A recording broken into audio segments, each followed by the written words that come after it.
Shout out to Demp Dog for this idea. He says, you've been using AI lately. I wonder if you asked it to write a murder mystery, given add your prompts, and see how it writes the method the police would use to cover up a murder.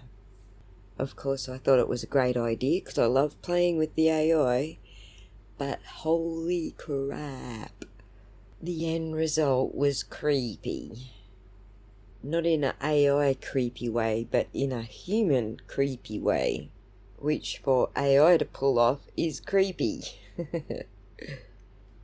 Anyway, I copied the story outline that I fed to the AI into the description below, along with the instruction that Demp Dog suggested, and this is what we ended up with.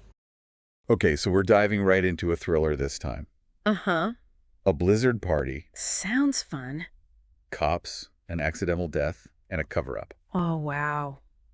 It's like a race against time as the snow comes down. Yeah, trapped. Literally. Yeah, literally and figuratively, right?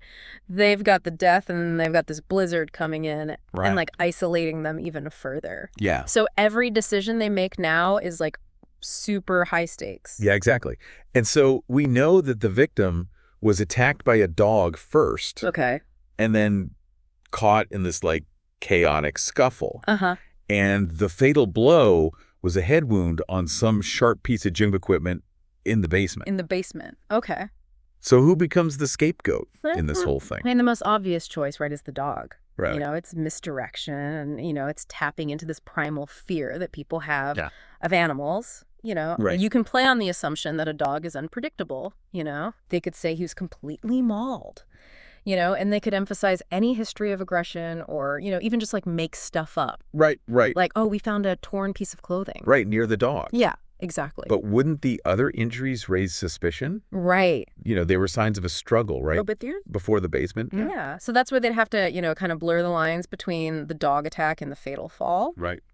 So maybe suggest that the victim was already injured and disoriented from the dog and then stumbled into the basement and, you know, hit his head on the gym equipment on accident. Right. They could easily stage that, you know, move some objects around, make it look like there was a struggle. So it's like a tragic accident fueled by, you know, Yeah, the dog attack and the chaos of the party. exactly. It's a story and it's Right. all about how believable can they make it. Right. It's so chilling how easy it would be to manipulate the scene, you know? But what about the girlfriend who dropped him off?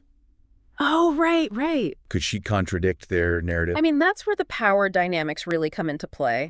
They could discredit her testimony. Right. Maybe say she was intoxicated Oh. or that they were arguing before she left. Okay. Or even plant evidence like a threatening text or something that makes it look like he was injured before she dropped him off. Right. Shifting the blame, you know, just create doubt Right. wherever they can. Yeah, because then it's just her word against theirs. Exactly. And who are you going to believe, right? It's chilling, Yeah. you know? It makes you think how easily people in power can just twist the story, Totally. especially when they're dealing with someone who might not be seen as credible, you know? 100%. But wouldn't staging something like this require some, you know, forensic awareness? Oh, yeah, definitely. That's another layer to it. Right. They'd have to be super careful not to leave any evidence behind Right. that contradicts their story. Contradicts their new story. Yeah, so it's high risk, Uh-huh. but also high reward. Yeah. So we've got the dog, the staged accident, the discredited witness. Right. You know, all of that kind of shielding these cops. But we're talking about a group of them here, right? Yeah.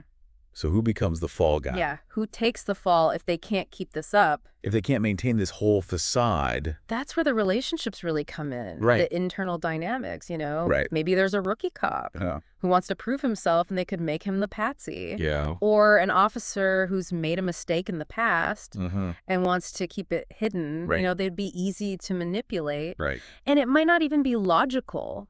You know, it could be personal biases Right. or pre-existing tensions or just, you know, the need to protect whoever's higher up. It's scary. Yeah, To think about, even in a made-up story, yeah, these choices have real-world consequences. right. They do. You know, it makes you think about accountability, Yeah. about how fragile truth is, Uh-huh. and about what happens when power goes unchecked. Yeah, 100%. It's like a mirror to the real world in a way. Exactly. It's not just fiction. No. So much to consider. Yeah. If you were writing this, how would you choose the fall guy? It's a good question. What factors would matter? Yeah. Would it be personal biases, the easiest way out, the need to protect the group? Yeah. Really makes you think. It does. Well, this has been a really interesting deep dive. Yeah, it has. A lot to think about.